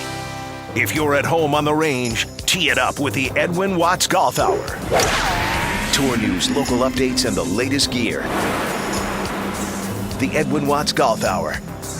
Saturday morning at 10 on 1010XL. This 1010XL 92.5 FM hour is powered by Anajar and Levine Accident Attorneys. Call 1-800-747-FREE. That's 1-800-747-3733. Now, another interview on the Farah and Farah phone line. Brought to you by the Accident Attorneys at Farah and Farah. Back here on 1010XL and 92.5 FM in the city of Jacksonville. We are glad you are with us. The Jaguars and the Chiefs. Saturday, 4:30, you'll hear the game right here on 1010XL. Let's talk to a man that's worked with the Jaguar organization since they opened the doors. His name is Brian Sexton. You see him now on Jaguars.com. Brian, how we doing, man? Good, Ryan. How are you? Brian, we're good. Okay. Summarize Saturday night last week, 48 hours ago, about this time. Your thoughts on what we saw at TIAA Bank Field? Well, I'll tell you this, Ryan. At halftime, I was writing my quick thoughts, and I said, now I know how the Dolphins felt, right? Because this weekend was the 23rd anniversary of 62-7. And I'll always remember that as the most fun game I have ever called because everything went the Jaguars' way. I mean, everything. And when the ball bounced off of Chris Claybrook's helmet, to set up a chip shot field goal for the Chargers, I just started, well, now I know how the Dolphins felt. You know, here's the other side of it. So at halftime, how could you think that they were going to be able to overcome 5 turnovers, which no playoff team in league history had ever done? I didn't think there was enough time. I thought the Chargers were going to come back, focus on the ground game with Austin Eckler. I thought that Herbert would be efficient like he had been, finding the check down on third down. Well, that isn't what happened. They ran the ball 7 times in the second half. Trevor Lawrence continued the hot streak from that last drive. You realize he threw a touchdown pass, including the last drive of the first half, on 4 straight drives, and they scored the field goal to win the game on the 5th. So they took the horrendous beginning, and Trevor Lawrence made it a heroic ending. Frankly, I'm still shocked that we're getting ready for Kansas City this week because the improbability of coming from behind 27-7 on a day that you turn the ball over 5 times is epic. It's epic. What an amazing, amazing game. There's no doubt about that. You talk about Trevor Lawrence. I mean, 4 interceptions, and I think he had completed 9 passes for like 40 yards in the first half at one point. He was throwing the ball, 3 and 4 yards down the field only on the ones he was completing. And then with about 2 minutes to go in the second quarter, the Chargers have a 3rd and 1, and they inexcusably ran like a wide receiver reverse that was fumbled. Right. They recovered, but they had to punt the ball to Jacksonville. And I thought, okay, if the Jaguars drive the ball and score here, maybe it's at least interesting in the second half. And Brian, from that point, the 2-minute warning of the second quarter on, that might as well been John Elway or Dan Marino out there. I mean, Trevor was essentially flawless in the last 32 minutes. Well, if you go back and you look at the Raiders game where they fell behind, 17-0, he led that drive at the end of the half. The very same thing he did in Kansas City the next week, even though they lost that ball game. It became commonplace for him over the second half of the season to get this team going at the end of the first half, and he did it again. So I thought maybe they could make it interesting. I didn't know he could keep it going like that. And I'm stunned that the Chargers didn't see what was possible and just kind of thought, well, we'll just keep doing what we want to do, and didn't adjust at all. And I mean, here we are. It was Trevor Lawrence is a special quarterback. I think all of us thought he was going to be eventually. That time is now. Look, there's been some unbelievable plays in Jaguar history. You were on the call for, the Clyde Simmons interception of the shovel pass in Buffalo, the Burnell run in Denver, the Garrard run in Pittsburgh. I'm not exactly sure where this play goes on, the list, but I would have to think it's somewhere in the top 10. Travis Etienne on 4th and 1, and the call by Doug Peterson in that situation. Well, let me preview. You always ask me at the end what's coming up on Jaguars.com in the next day or two. The film room segment that Jeff Lageman does, that I air in Jags Wired on Wednesdays and is up on social media, is with Phil Rauscher, and he talks about going to a throwback formation, throwback wing T. It's great television. I would put that play because of the magnitude, and by that time Fred Taylor and I were on the field and standing there and watched it happen, and you could feel the tension. It's 4th down. The come from behind opportunity is right there at your feet. You have to get this first down. Jaguars hadn't been very good at quarterback sneaks. Doug Peterson said that himself. And then they pull this one out. I mean, the stones that it takes to try to outrun linebackers to the corner like that. But you go back and watch it. Chris Manhertz and Zay Jones each got their blocks perfectly. And then, of course, ETN does what ETN does, explodes. What a moment. It's up there. It's absolutely top 10. I don't want to take away from any other play.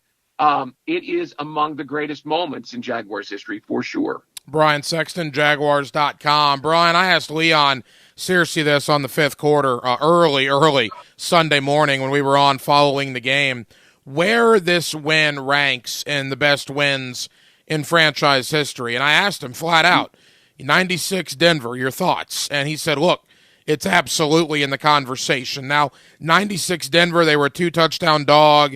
They were in Mile High, John Elway, we get it. But this win is probably, if not number 1, Brian, probably just underneath that Denver win as far as the significance with the comeback that unfolded. It's number 2. Denver's number 1.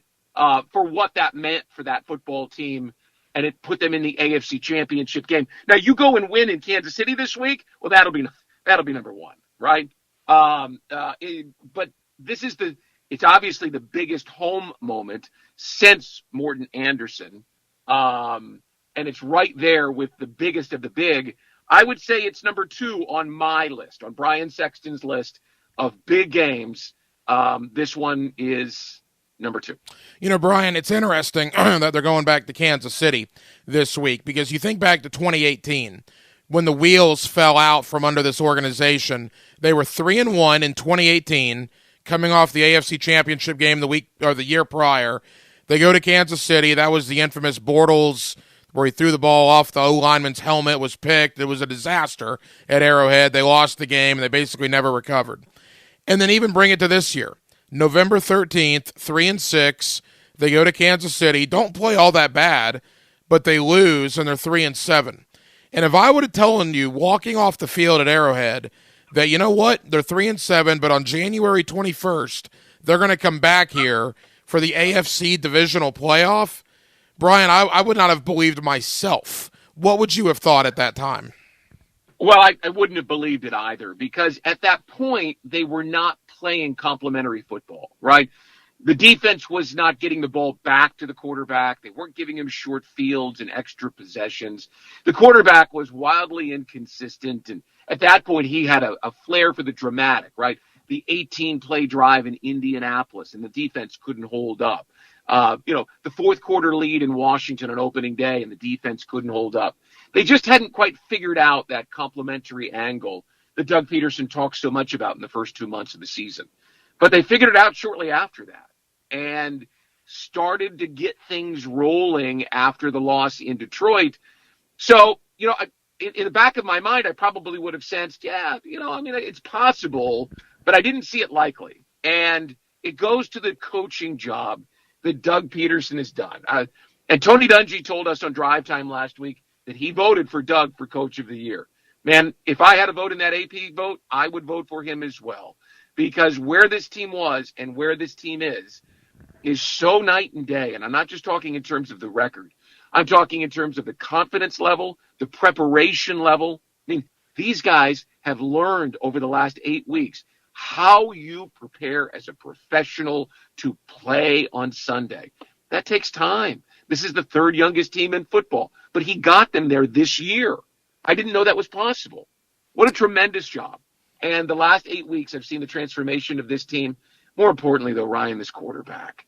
I mean, what we saw on Saturday night. And then, of course, he dunked on the rest of the NFL when he shows up at the Waffle House in Jack's Beach, at 2 o'clock in the morning. I mean, when we look at this franchise and its history and its growth years from now, this moment, this weekend, this season will be that cauldron where we put all the ingredients in and the soup finally came together. Hey, look, I've been saying the golden age of football in Jacksonville is just beginning, and I've been hoping that was the case. Trevor proved on Saturday night, no, that is absolutely the case. A couple of more for Brian Sexton, Jaguars.com. Brian, last week we talked about week 3 against the Chargers and how that was so long ago that you really can't take much out of that. Well, there's another rematch, and the game against Kansas City was much more recent, November 13th, 2 months and some change ago. What, if anything, can the Jaguars take out of November 13th to use it on Saturday afternoon? That they can't score enough points. In other words, if you think getting to 28 is enough, you better go and get the ball back on defense and give the offense one more opportunity. I mean, you can't score enough points to beat Kansas City. And you look at their record, and people who are listening to this say, of course, no duh. You have to score as many as possible. But, that isn't how NFL teams do it, right? When the Jaguars went to play the Texans at the end of the season, they didn't say, hey, balls to the wall, let's go score as many as we can. They said, let's score what we need and let's win, right? There are certain game plans where you don't just let it all air out. In Kansas City, you better. You better be ready to go and score 35 to 38 points if you want a chance to win. Because we saw last year what that quarterback can do with 13 seconds left in the game. He's the only quarterback over 5,000 passing yards. He's the only quarterback over 40 touchdowns this year. He's an amazing talent. They've got the best game day mind, I think, in Andy Reid, which is, by the way, Doug's mentor. You better be ready to go score, and you got to let it all hang out. Let's go. I think you beat Tennessee, and I think a lot of people were satisfied with that. I was of the opinion that LA's coming in here with very little playoff experience as well. They lost Mike Williams. You're at home, first primetime game. And then primarily the way the first half went, I'm like, oh, man, this is going to leave an awful taste in the mouth during this offseason. But then they come back and they do what they did last week. Now, obviously, the players, the organization, the coaching staff, I'm taking them out of the equation. You and I are talking directly to the fan base. Do you get the sense that the fan base believes whatever happens in Kansas City doesn't really matter because it's a house money situation at this point? Ryan, you do a daily show, so you're probably a little better connected. Let me answer it this way. I think the people that I talk to when I'm at Publix, right? The people that I see walking their dogs in the morning that want to talk, they're thrilled with where this franchise is. They're excited about the development of the quarterback. They're really grateful that there's a coach of Doug Peterson's caliber running the program. They feel really good. But I don't get the sense that the fan base is ready to see this thing end. And so if they lose on Saturday, there will be some people who will be sick to their stomach on Sunday. Now, will they wake up on Monday and have a perspective of, I can't wait till next year? 100%. But these players in this locker room, Evan Ingram was with Fred and I on the field on Sunday. And I had my arm around him because I was trying not to let him go as I was doing the conversation. He grabbed me back, put his arm around me and said, we're far from done.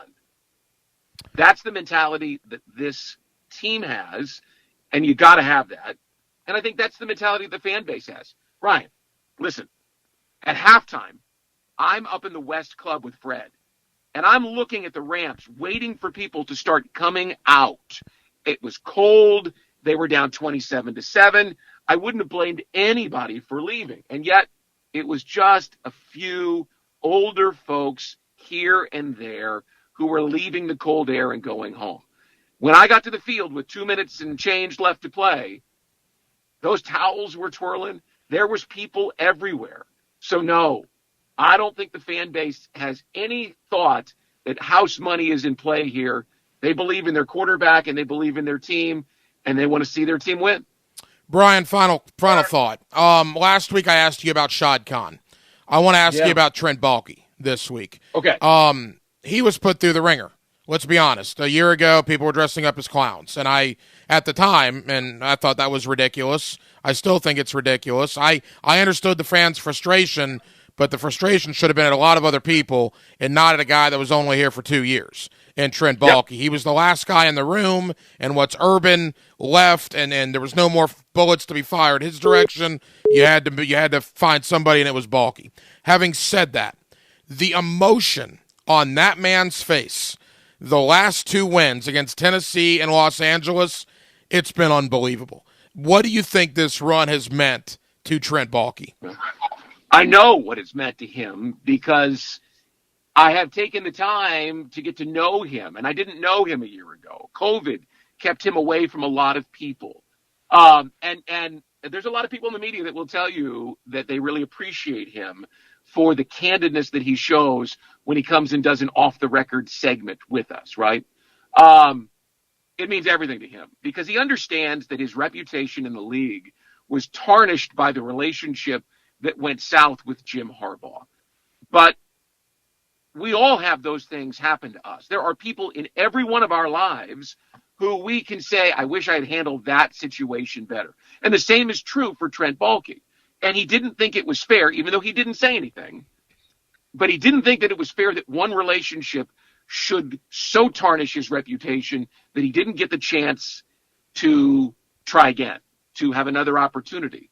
And he earned that chance, and he earned the owner's trust. And you can see why. Hey, look, free agency's tough. But look at the free agents he's brought in here the last 2 years. Look at the guys who are contributing. And you can look at just the 3 receivers off the top, although Marvin Jones is the 4th, and all of those guys are free agents, and all have had big years. Look at Roy Robertson-Harris. Look at Brandon Sheriff, right? Look at Rayshon Jenkins. Yep, Shaq Griffin didn't work out. But if you list all the free agents, Foye Oluokun, Foley Fatukasi, done a hell of a job. And the draft, everybody wanted to just pour cold water on Trayvon Walker. They're not now. They are not now. Can Walker play better? Yep. And I can tell you, Trent Baalke expects that he will play better. I thought that the vitriol that was shown to him was incredibly over the top. And he was that guy in the spot with a franchise that had suffered for so long that he took the heat. And he never said anything, right? He didn't come out and defend himself publicly. He didn't lash back out at people. He just went on and did his job. So I'm not asking people to apologize to Trent, and he isn't either. But how about a tip of the hat to a guy who just put his head down and did his job and built a roster that Doug Peterson has then turned into a playoff team and a division title winner. Balky's done a good job, and people should give him a clean slate because I think he's earned it. It has been an amazing run by this football team. I'll tell you what else, too. You guys at Jaguars.com are setting the bar higher every week, from the hype videos to the video production you guys do with the team coming in the locker room, off the field. I mean, it's appointment viewing for me on social media now, the digital team over there. I absolutely love it. Cannot wait for what you guys have this week. You gave us a little teaser earlier, Brian. What else is coming up in anticipation of this game in Kansas City on Saturday? Well, before we get there, the film room segment that Jeff does with Rauscher just people are going to really enjoy that. Wait for sounds of the game that will come out to the web and will air on Jags Wired on Wednesday night. What that crew does, led by Trent Padilla, and the effort, and it's artistic what they do, how they go and put together. They get on the road and they're out in New York City getting a shot of the rain falling on a street corner because it adds to the elements, it adds to the emotion of the piece. They sell out for that piece, and it is so good. And I look forward to it every week. And if I thought the Titans win was great, and it was, wait till you see this week's. Absolutely cannot wait. Brian Sexton, Jaguars.com. Brian, this seems to be working. All right, let's go to Kansas City. Let's get a W, and then you and I will talk AFC Championship game 1 week from today. How about that? You know where to find me. We know you can't wait till kickoff to hear about the game. I'm Mia O'Brien. Hayes Carline and I get the momentum going and your juices flowing on the Wingstop Kickoff Show. 5 hours before kickoff. Presented by Clearwater Irrigation and Kohler Homes Windows and Doors on 1010XL. Every day, we look for ways to improve our processes in order to deliver to you, our precious customer, the very best sales and service experience in the world. From our super facility to our amazing staff, everything we do is for you. So with hopes of improving your experience even more, we're announcing we'll be closing the store on Sundays, beginning the first of the year. We believe that well-rested team members will provide you with the world-class experience you deserve. Beaver Toyota and Beaver Chevrolet, we're gonna wow you, just not on Sunday. Waste Management is paying a $5,000 bonus to CDL drivers and heavy truck mechanics for jobs in Jacksonville, Green Cove Springs, Callahan, and St. Augustine. Apply online at WM.com/careers. Equal opportunity employer. Big Brothers Big Sisters has the perfect resolution for you. Sign up for the Little Big Run. A little run for a big cause. Saturday, January 28th at South Bank Riverwalk. Online, find Big Brothers Big Sisters Northeast Florida and click Events. Hey, Hickett here. The Borland Groover Foundation proudly presents the annual March to Get Screened 5K race and 1 mile fun run Sunday, March 26th. The race starts at 8 a.m. under the Fuller Warren Bridge. The mission? To raise awareness and prevent colorectal cancer. All proceeds benefit the Borland Groover Foundation, a nonprofit organization devoted to helping the community and saving lives. Visit marchtogetscreened.com for more. It gets hot for playmakers and newsmakers on the Roof It Right Hot Seat. Roof It Right Hot Seat on 1010XL. Listen to Mike and Tony every day for the latest scoops from Jacksonville and beyond. Roof It Right so you can sleep at night. If you're the victim of a car crash, never rush to settle with the insurance companies and never settle for just any attorney. Demand Anajar and Levine. Call 1-800-747-FREE for a free consultation and take back control of your life. Main office, Jacksonville. Now that the holidays have passed, it's time to call Zero Res. Zero Res can clean your carpets, area rugs, sofa, tile, and more. Right now, get 20% off carpet cleaning and 20% off upholstery cleaning. Zero Res, spell it forwards or backwards. It's the right way to clean. It's been over 3 years since the last Fleetwood Mac tour, but you could experience the magic of their music with Rumors. Rumors, a stunning tribute to Fleetwood Mac.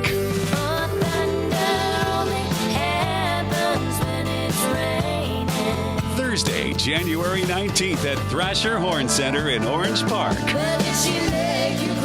Rumors. Get your tickets at thcenter.org. Well, hello there. I am the Guitar Hotel. I have over 3,000 of the newest slot machines and nearly 200 table games with real cards and real dealers. Come experience my incredible lineup of restaurants, bars, and of course, Hard Rock Live. Or spend a day soaking up the sun in my 18 acres of poolside paradise. I can't wait to meet you.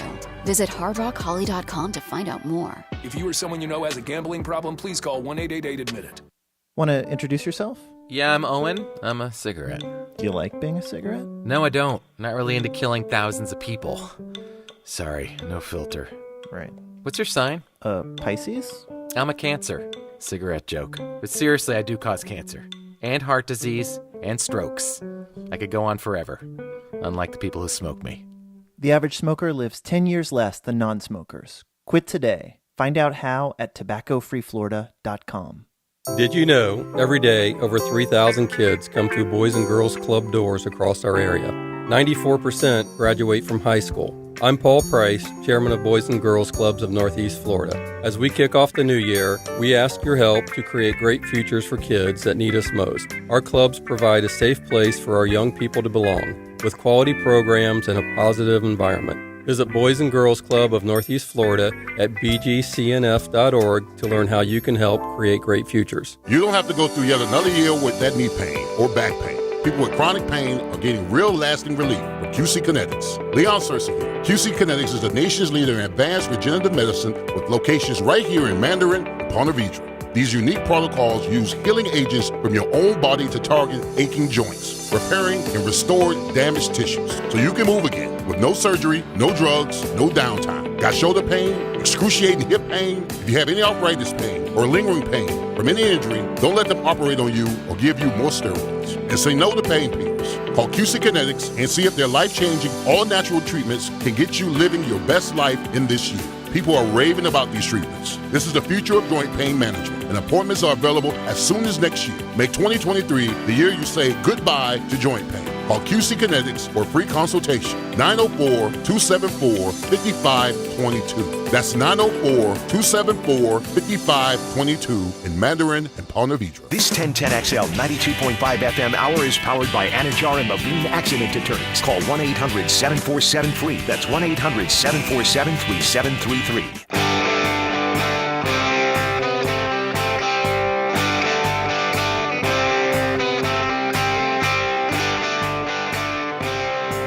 Hacker After Dark on 1010XL.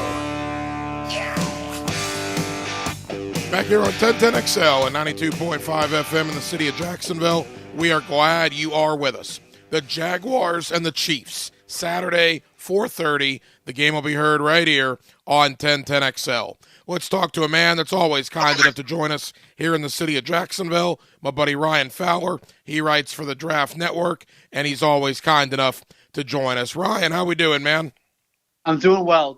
I'm the biggest Jaguar fan in the world this week. Hope you can go and take down the Goliath that is Patrick Mahomes this week. Rooting for you guys. Ryan, I wanted to have you on. You and I talked about the time this winning streak started for Jacksonville. Yeah. The last time we talked was the end of November. Since then, the Jaguars have won 7 out of 8, including 6 in a row. Ryan, from your vantage point, why did this happen? Why has Jacksonville begun to win all of these games that they were losing earlier in the year? I think a lot of it has to kind of go into what Doug Peterson has been able to do for this entire franchise and the shoulder to lean on that Trevor Lawrence has now had. You know, last year there was obviously expectations when Urban Meyer was in the building, and obviously they fell flat on their face in that aspect. And you get a guy in the building that showed up with a ring on his finger after winning the Super Bowl with the Eagles. There's expectations there. And you have a lot of guys on offense and defense that are young, and we'll get to those guys that have showed up. But you have expectations, and these guys have been able to, as you get more snaps under your belt, the Chad Mumas of the world that have come on late in this year, these guys consistently want to play well for their head coach. And you start to have some success, and you win 2 games, you win 3 games in a row. And you're starting to say, hey, you know, this is a rather weak AFC South at the top.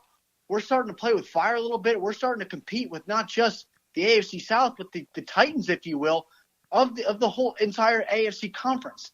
And now you got a guy at Trevor Lawrence that's playing his best ball at the right time, despite the ugly first half, against the Chargers, who came back. That's what told me the most about Trevor, was coming back in that second half of what his progression is. But you got young guys playing with fire, and sometimes all it takes is a metaphorical light bulb to go off, and a young team with confidence is the scariest thing in the NFL. Ryan, you studied Trevor Lawrence with your work at the Draft Network, and look, it did not get off to the great start for him last year. Heck, it wasn't even great at the beginning of this season, but something happened, I believe, after that London game. They came home after losing to Denver to fall to 2-6, and ever since that point, Ryan, he has looked like a completely different quarterback. In your assessment of Trevor, what has changed? Yeah, I think everything is getting a little easier for him within the offense. It's getting him in rhythm the first 3-4 series of the ball game. You got a guy, that's 6'5", 6'6". He's got all the tools in the world to be this elite quarterback that you obviously took him first overall to be.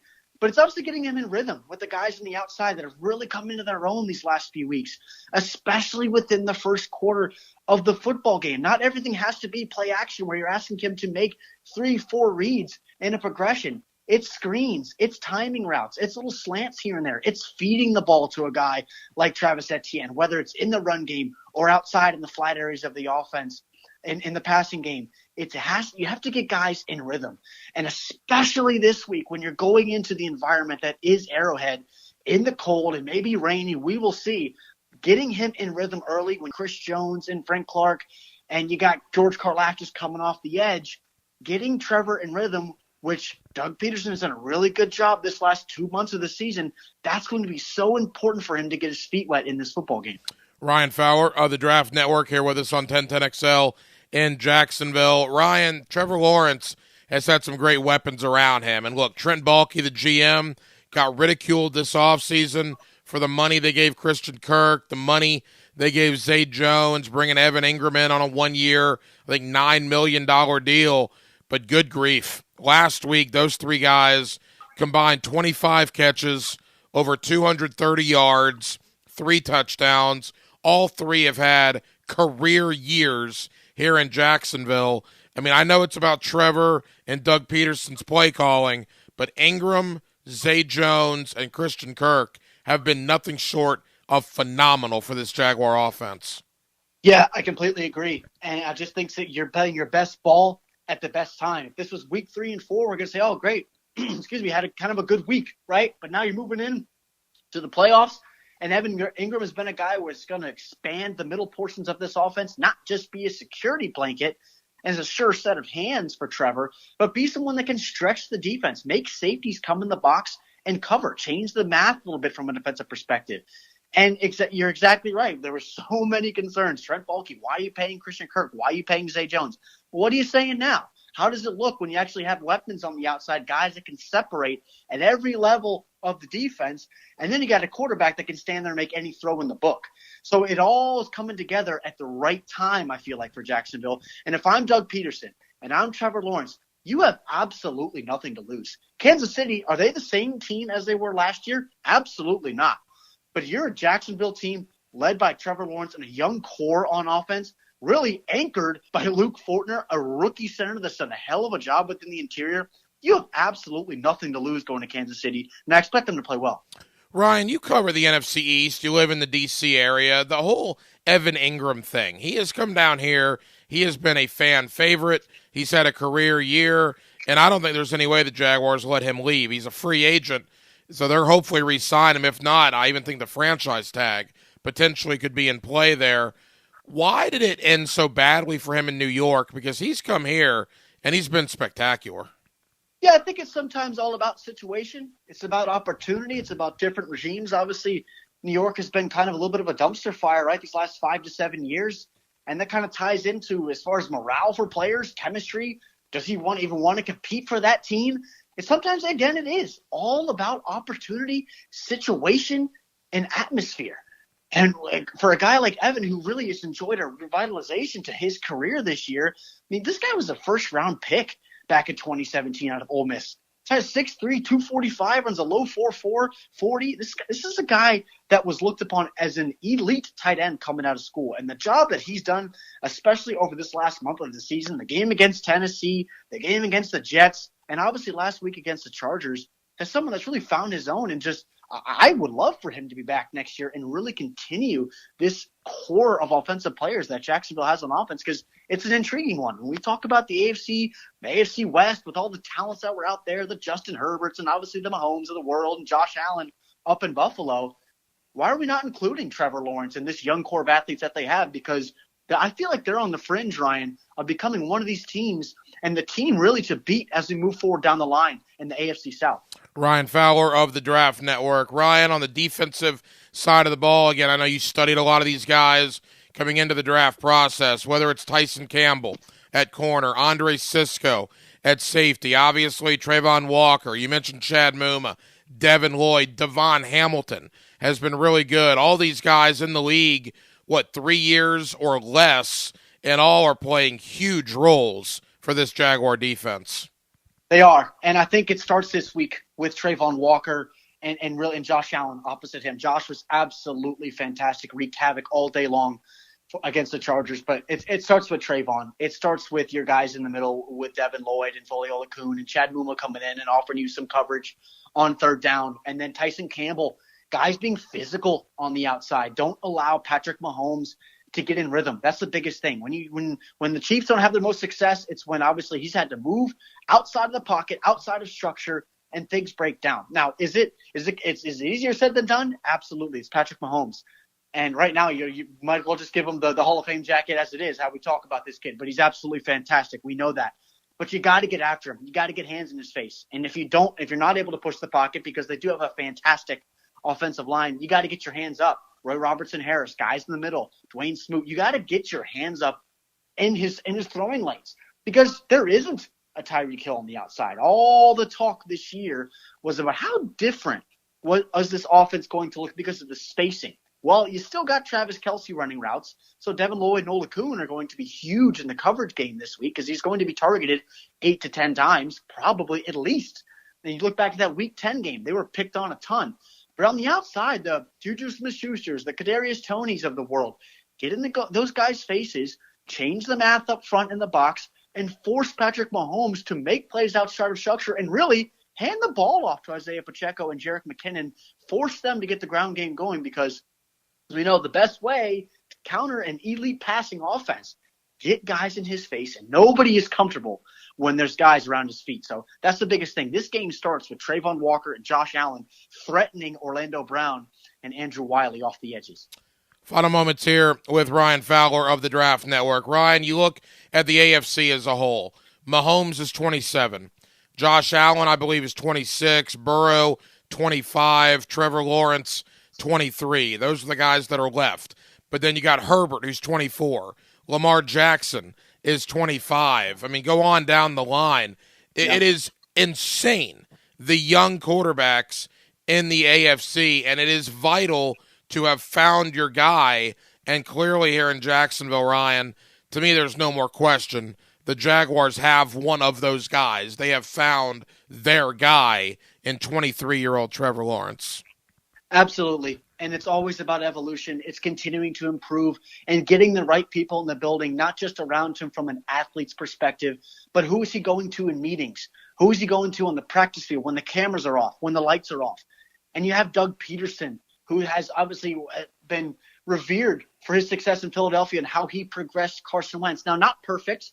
And I think Trevor Lawrence will be a better quarterback, obviously, down the road than what Carson Wentz was later in his career. But this is a kid that's been absolutely fantastic in the improvement that I saw. And the biggest thing with the Chargers, as I mentioned at the top of the interview, was how he came back in that game against the Chargers.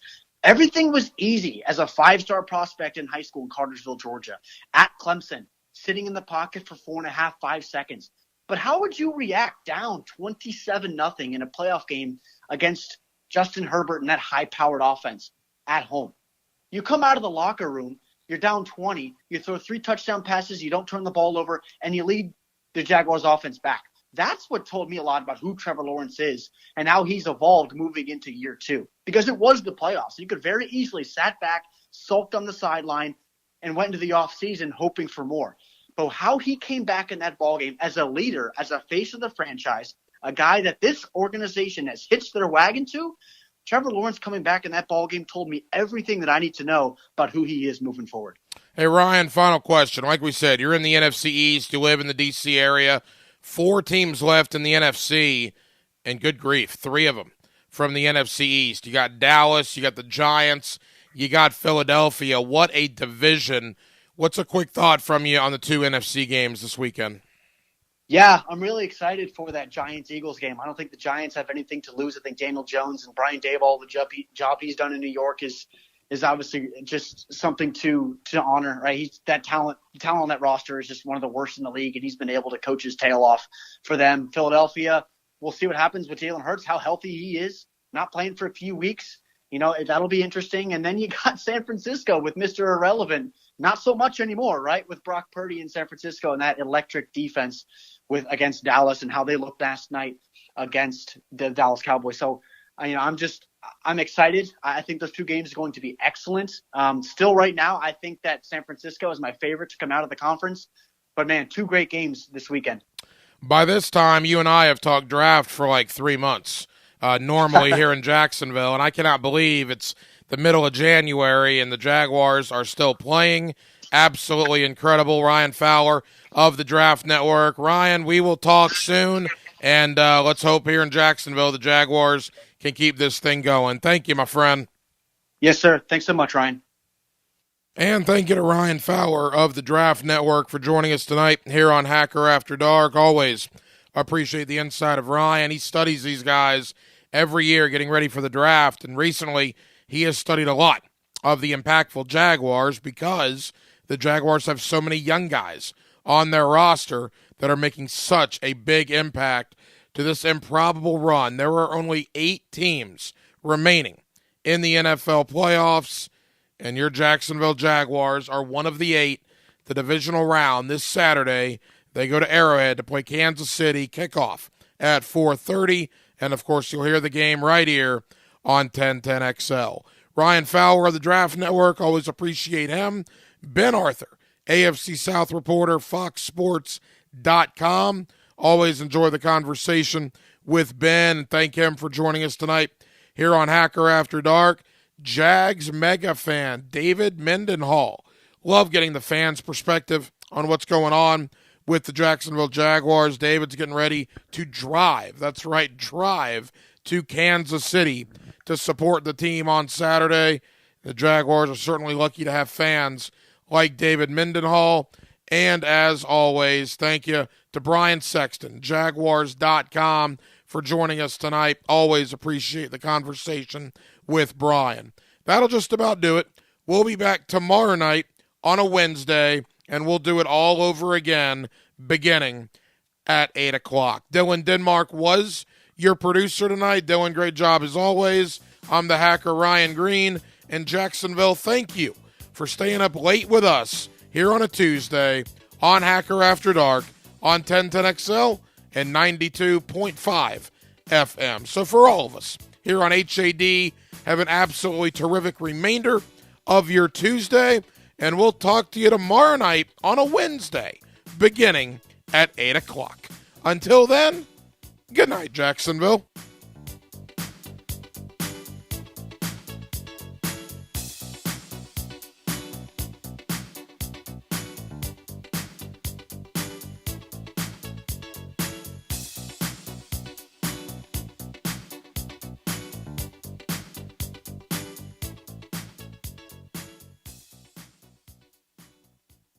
Cooking with Prisco. These things are wonderful. You're going to love it. Have a rolling. Catch CBS Sports senior NFL writer Pete Prisco every Friday afternoon on The Franchi Show. Brought to you by Showtime Sports Cards and Collectibles on 1010XL.